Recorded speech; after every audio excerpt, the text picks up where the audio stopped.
যে সমস্ত ঘটনা উঠে আসছে কতটা আশঙ্কা, এবং বাঙালি কি বুঝতে পারছে যে কত বড় বিপদের মুখে পড়তে চলেছে বাঙালি সম্প্রদায় হিসেবে বাঙালি এবং রাজনৈতিক দলগুলো, তাদের কর্মকাণ্ড দেখে কি কিছু বোঝা যাচ্ছে?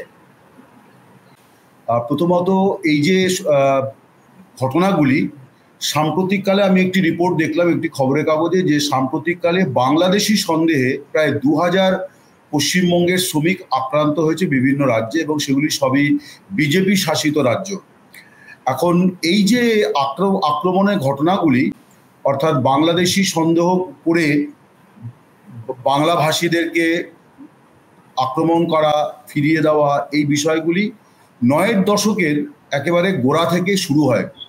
বিশেষ করে 1990-এ যখন বিজেপি 3-4টে রাজ্যে ক্ষমতায় আসে, এবং উত্তরপ্রদেশেও তারা 93 সালে যখন ক্ষমতায় চলে এলো, তারপর থেকে এই প্রবণতাগুলো প্রবলভাবে বাড়তে শুরু করে। বিজেপি হচ্ছে এমন একটি রাজনৈতিক দল, মানে রাজনীতির লোকেরা হয়তো বলবে যে এটা খুব ভালো নীতি, সেটা হচ্ছে যে এখানে একটা দত্তক টাইপের প্রথা আছে। অর্থাৎ পশ্চিমবঙ্গে যেহেতু তারা ক্ষমতায় আসতে পারেনি, ফলে পশ্চিমবঙ্গে সরকারকে ক্ষমতায় আনা, দলকে ক্ষমতায় আনার জন্যে ক্ষমতাসীন রাজ্যগুলি নানানভাবে চেষ্টা চরিত্র করে। তার মধ্যে এইটা হচ্ছে যে পশ্চিমবঙ্গের বাঙালিদের এইভাবে হেনস্থা করার একটা বিষয়। এখানে বাংলাদেশি বিষয়টার মধ্যে একটা ধর্মীয় বিষয় আছে, সেটি হচ্ছে যে অর্থনৈতিক কারণে পরিযায়ী শ্রমিকদের একটা বড় অংশ মুসলিম। তাদের বিজেপি জানে যে এরা আমাদের ভোট দেয় না, এরা আমার, ধরুন গুজরাটে গেছে, এরা আমার রাজ্য থেকে টাকা নিয়ে যাবে, কিন্তু পশ্চিমবাংলায় যখন বিধানসভা ভোট হবে এরা তৃণমূলকে ভোট দেবে, সিপিএম এর আমলে সিপিএমকে ভোট দিয়েছে, বিজেপিকে দেয় না। ফলে এখানে একটা রাজনৈতিক প্রতিহিংসার বিষয় কাজ করে, এবং বিজেপির শাসিত দল, মানে রাজ্য সরকার বা প্রশাসনগুলি এইভাবে পশ্চিমবঙ্গ বিজেপির হয়ে কাজটা করে তাদের নিজের নিজের রাজ্যে।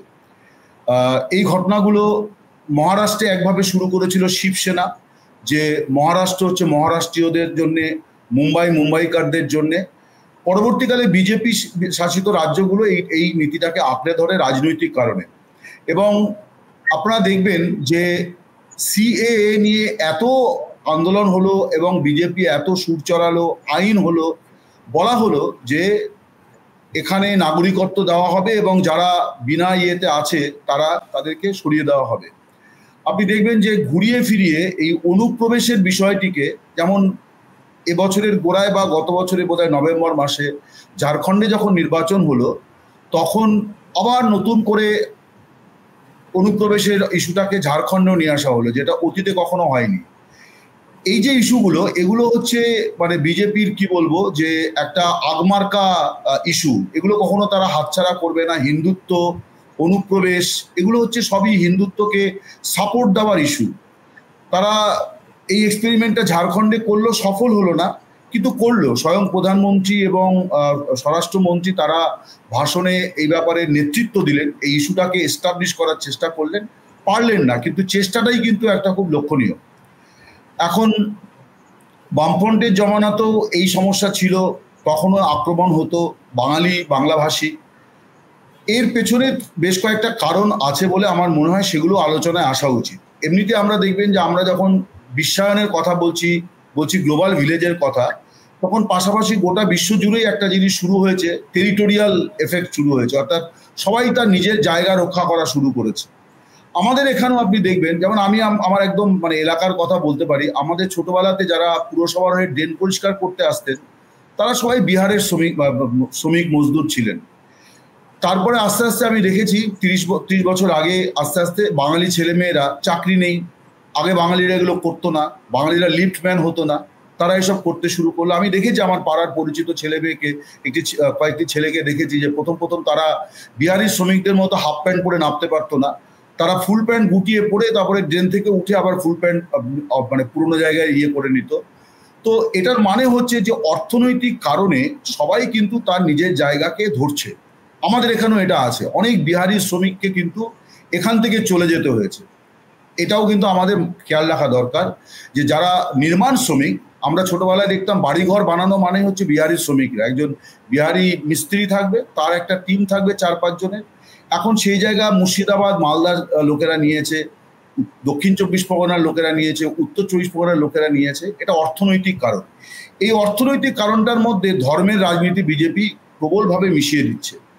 তারা একটা ন্যারেটিভ তৈরি করছে যে পশ্চিমবঙ্গে মমতা বন্দ্যোপাধ্যায়ের আমলেই শুধু নয়, সিপিএমকেও তারা এইভাবেই এই ন্যারেটিভটা তৈরি করেছিল যে এই জমানাগুলোতে পশ্চিমবঙ্গে মুসলমানদের উত্থান হয়েছে। এখানে যে 30% মুসলিম আছে, এই বিষয়টাকে তারা কিছুতেই মানতে চায় না, বিকজ তারা এদের ভোট নিয়ে ক্ষমতায় আসতে এদের সমস্যা আছে। স্বভাবতই এরা এই অংশটাকে সেগ্রিগেট করে 70%-এর কনসলিডেশনের জন্যে এই নোংরা রাজনীতিটা পশ্চিমবঙ্গের বাইরেও সমানতালে করে। তাই বাঙালি এবং বাংলাদেশি এইটাকে তারা মিশিয়ে দেওয়ার চেষ্টা করে যে এটা হচ্ছে বাংলাদেশি, এটা হচ্ছে অজুহাত। আমি এটা মনে করি না যে তারা জানে না যে এরা কি, কিন্তু যখন আপনাকে বার্থ সার্টিফিকেট দেখাতে বলছে, জমির দলিল দেখাতে বলছে, তখন বোঝাই যাচ্ছে যে এটা একটা হ্যারাসমেন্টের বিষয়, এবং এই কারণেই বিজেপি এই জিনিসটা করছে।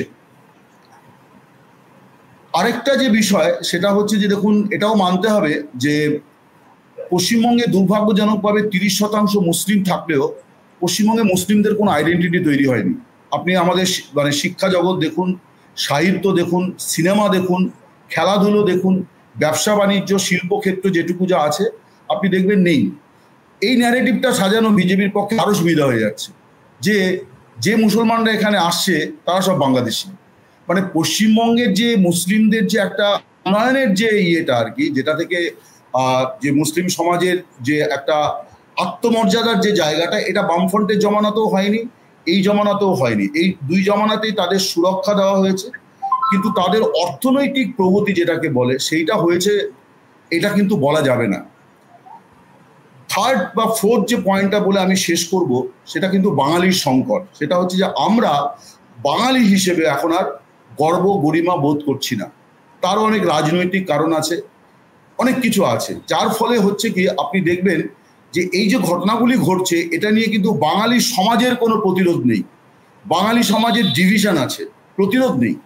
যেটুকু হচ্ছে রাজনৈতিক স্তরে মুখ্যমন্ত্রীকে বলতে হয়েছে গতকাল, তৃণমূল দলকে বলতে হয়েছে, বামপন্থীরা বরাবর বলে, কিন্তু বিজেপি বলে না। তা বিজেপি তো পশ্চিমবঙ্গের একটি রাজনৈতিক দল, 39% ভোট পেয়েছে। তাহলে রাজনীতি বাঙালিকে যেভাবে দ্বিধা বিভক্ত করে দিয়েছে, বাঙালির এই সংকটটা অনেক বড় সংকট পরিযায়ী শ্রমিকের থেকেও। তার কারণ পরিযায়ী শ্রমিক সব রাজ্যেই আছে এবং এটা একটা অর্থনীতি, এটা একটা অর্থনীতির একটা দিক। এটা নিয়ে সবসময় বিলাপ করারও কোনো মানে হয় না। আমি ডোমকলে এবারের লোকসভা নির্বাচন কভার করতে গেছিলাম, বহুবার ডোমকলে গেছি, গিয়ে দেখেছি যে বন্যায় সব ভেসে গেছে। এবার গিয়ে দেখলাম যে সুন্দর সুন্দর বাড়িঘর এবং পাঁচিল ঘেরা, ডিজাইন করা, মানে বহিরঙ্গে সুন্দর ডিজাইন করা, সুন্দর গ্রিল দেওয়া, দু একটা বাড়িতে উঠোনে 4 চাকা, 2 চাকা তো ভরে গেছে। কোথা থেকে আসছে? প্রত্যেক বাড়ি থেকে 1-2 জন করে বিভিন্ন রাজ্যে তারা পরিযায়ী শ্রমিক হিসেবে তারা রোজগার করছে। আমি হাজারদুয়ারির সামনে একজনকে ওই টোটো চালাতে দেখলাম, তিনি কথা প্রসঙ্গে বললেন, একজন মানে প্রসঙ্গক্রমে, যে তিনি 3-4 মাসের জন্য এসছেন, তো বন্ধুর টোটো তিনি নিয়ে চালাচ্ছেন, আবার চলে যাবেন, কেরালা যাবেন, ঠিক করেননি তখনও কেরালায় যাবেন না কর্ণাটকে যাবেন, ঠিক করেননি। আমি অনেক বছর আগে কেরালাতে ইলেকশন কভার করতে গিয়ে প্রদেশ কংগ্রেস অফিসে পিসিসি চিফ, কেরালার পিসিসি চিফ, তিনি আমাকে খুব আক্ষেপ করে বলেছেন, আপনারা জানেন যে 2011-তে পশ্চিমবঙ্গ পরিবর্তন হয়েছিল, কেরালাও পরিবর্তন হয়েছিল, তো এবং পশ্চিমবঙ্গে কংগ্রেস সিপিএম এর জোট হয়েছিল। সভাপতি কেরল পিসিসি চিফ আমাকে বলেছিলেন যে পশ্চিমবঙ্গে বামফ্রন্ট সরকার কি করলো, এই যে দেখুন আমাদের নতুন ভবন তৈরি হচ্ছে, আপনি যান, ওই যে লোকগুলো কাজ করছে ওরা সব পশ্চিমবঙ্গের শ্রমিক।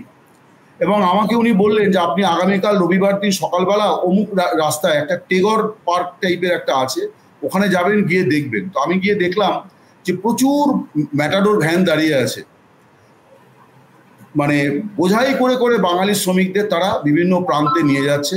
তার কারণ কেরালার কাছে আবার তারা তাদের মাইগ্রেন্ট শ্রমিকরা তারা চলে যাচ্ছে, বা শিক্ষিত ছেলেমেয়েরা চলে যাচ্ছে মানে মিডল ইস্টে, তারা এখানে নির্মাণ কাজে তাদের পোষাবে না। আমি প্রদেশ কংগ্রেসের ভবন যারা তৈরি করছে তাদের সঙ্গে গিয়ে কথা বললাম, তো তাদের মধ্যে একজন ছিলেন যোগেশ বর্মন, তৎকালীন বনমন্ত্রীর একেবারে মানে পাড়ার বাসিন্দা। আমি যোগেশবাবুকে ফোনে ধরেছিলাম, তা উনি বললেন যে হ্যাঁ, ও কিন্তু মিথ্যে কথা বলছে তা নয়, ও আমার কাছে অনেকবার এসেছিল, কিন্তু কোত্থেকে চাকরি দেবো, আপনি তো জানেন আমাদের চাকরি কোত্থেকে দেবো, ও চাকরি চেয়েছিল। হ্যাঁ ঠিকই বলছেন, আমি ওকে চিনি, ওর বাবাকে চিনি, ওকেও চিনি, ছেলেটা আমার কাছে এসেছিল। তো ওই ছেলেটি আমায় বলেছিল যে আমার ওখানে চাকরি হয়নি, এই নিয়ে আমার কোনো আক্ষেপ নেই এখন আর, তার কারণ আমি ভালো টাকা রোজগার করি এবং এটিএম কার্ড আছে, আমার পরিবারও একটা কার্ড দেওয়া আছে, আমি রোজগার করে টাকা ব্যাংকে রাখি, ওরা ওদের মতো করে তুলে নেয়, আমি আমার মতো করে তুলে নিই, এবং সেটা তৎকালীন সময়তে পশ্চিমবঙ্গের মজুরির প্রায় 2.5 থেকে 3 গুণ অর্থ। স্বভাবতই মাইগ্রেশন হবে, এ নিয়ে কোনো ইয়ে নেই। আজকে চীন নিয়ে আমরা এত ইয়ে করি, চীনের অর্থনীতি, তো চাইনিজরা কলকাতায় এসেছিল তো এই অর্থনৈতিক কারণে, হুনান প্রদেশ থেকে এসেছিল, ফুজিয়ান প্রদেশ থেকে এসেছিল, অর্থনৈতিক কারণে এসেছিল। কিন্তু সেই অর্থনৈতিক বিষয়টিকে যেভাবে বিজেপি একটা রাজনৈতিক উদ্দেশ্যে ব্যবহার করছে, এটা খুব ভয়ঙ্কর। এবং আমি বলবো যে পশ্চিমবঙ্গের লেখক, শিল্পী, বুদ্ধিজীবীরা কোথায় গেলেন? কেন কলকাতায় একটা মিছিল হলো না? আমি কিন্তু আবার একথাও বলবো যে ওই যে একটি সংগঠন আছে, আমি নাম নিয়ে কাউকে খাটো করব না, যে ওই বাঙালি নির্যাতিত, বাঙালি অর্থাৎ বিহারিরা নির্যাতিত নয়, মারাঠিরা নির্যাতিত নয়, শুধু বাঙালিরাই নির্যাতিত, এরকম কথা বলার একটি সংগঠন আছে, আমি নাম নিচ্ছি না, আমি তাদের সঙ্গে সহমত নই। কিন্তু পশ্চিমবঙ্গের কবি সাহিত্যিকরা তারা কেন বলছেন না যখন বাংলাভাষী মানুষকে আক্রমণ করা হচ্ছে? কেন বলছেন না? কেন তাদেরকে বাংলাদেশি বলে ইয়ে করছে? বাংলাদেশি অনুপ্রবেশ নিয়ে ভারত সরকার নিক না ব্যবস্থা। কজন লোককে তারা ইয়ে করছে? এটা তো একটা রাজনৈতিক প্রশ্ন নয়, এটা তো একটা সাধারণ নাগরিকেরও প্রশ্ন। তাহলে বাঙালি, বাংলা ভাষাভাষী মানুষ যখন এইভাবে আক্রান্ত, তখন পশ্চিমবঙ্গে কিন্তু বিজেপি রাজনৈতিকভাবে সবচেয়ে বেশি সফল শক্তি আমি বলবো। তার কারণ তারা বাঙালির একটা অংশকে চুপ চুপ করেই দিয়েছে। তারা বলছে না, ওই সোশ্যাল মিডিয়ায় যারা গালমন্দ করছে, যারা বলছে বেশ হয়েছে, আমরা তো এই বাঙালি ছিলাম না, এইটা কেন হলো? এর জবাব দেওয়াটা কিন্তু আমাদের প্রত্যেকের কর্তব্য, রাজনৈতিক দলের কর্তব্য, সকলের কর্তব্য। কেন? আমি তো শাসক দলের যে কোনো অনুষ্ঠানে দেখি যে কলকাতার শিল্পী, বুদ্ধিজীবী সবাই কে ছবির ফ্রেমে থাকবে তাই নিয়ে রীতিমতো হাস্যকর প্রতিযোগিতা দেখতে পাই ভিডিওগুলোতে। কই আমি তো তাদের দেখছি না যে এই নিয়ে প্রতিবাদ করছে। তারাও তো সোশ্যাল মিডিয়ায় আছেন, তারা তো বলছেন না যে এটা মানতে পারবো না। কেন বলছেন না?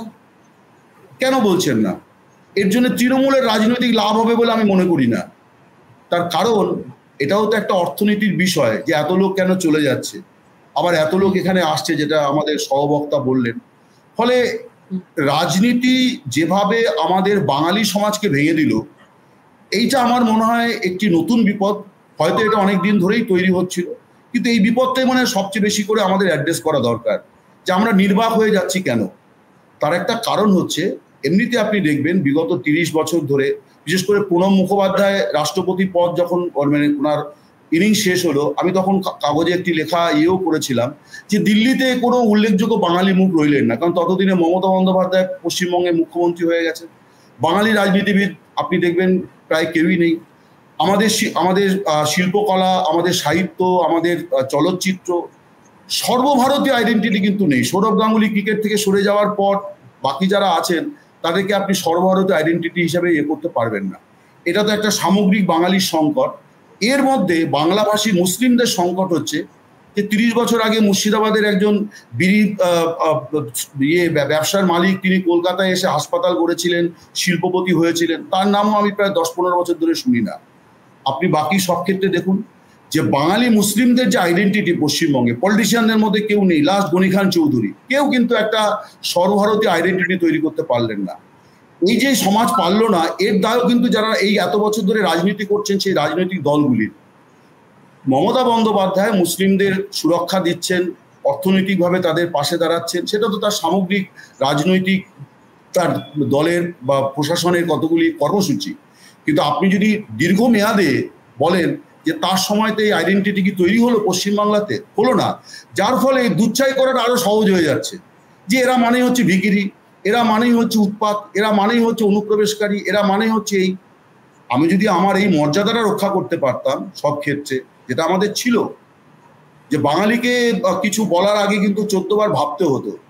এমনকি রাজনৈতিকভাবেও আমি বলছি, আমরা যখন প্রসূন এখানে আছে, ও তো অন্য রাজ্যেও সাংবাদিকতা করেছে, আমরা দুজনে বিহারে একসঙ্গে সাংবাদিকতা করেছি। বাঙ্গাল সে আয়ে পত্রকার, তার যে কি মর্যাদা আমরা পেয়েছি, এসব এখানে বললে এখন অনেকে নানানভাবে এটাকে রাজনৈতিক ইয়ে বলবে। আমরা যে সময় গিয়েছি তখনকার মানে নেতা মন্ত্রীদের নাম করে অন্য রাজ্যের লোকেরা শ্রদ্ধা ভক্তি, এমনকি অন্য রাজ্যের নেতারা তারা পর্যন্ত শ্রদ্ধা ভক্তি প্রকাশ করতেন যে আরে আপনারা তো সুখে আছেন, আমাদের এখানে দেখুন কি অবস্থা। পশ্চিমবঙ্গ তো একটা অন্য রাজ্য, আজকের পশ্চিমবঙ্গ নিয়ে কথা বলার জায়গায় আমরা নেই, আমরা অনেক কিছু হারিয়েও ফেলেছি। ফলে সমস্যাটা কিন্তু বিচ্ছিন্নভাবে অর্থনৈতিকও নয়, শুধুমাত্র বিদ্বেষের রাজনীতিও নয়, এইটাকে যে করতে পারছে তার পেছনে বাঙালি হিসেবে আমাদের আত্মমর্যাদার যে জায়গাটা, যে গরিমা, যেটা নিয়ে আমরা গর্ব করতাম, এবং এইটা থাকলে পরে আরেকটা গোষ্ঠী কিন্তু আপনার দিকে আঙুল তুলতে গেলে 14 বার ভাববে, সেই জায়গাটাও কিন্তু আমরা হারিয়ে ফেলেছি বলে মনে হয়।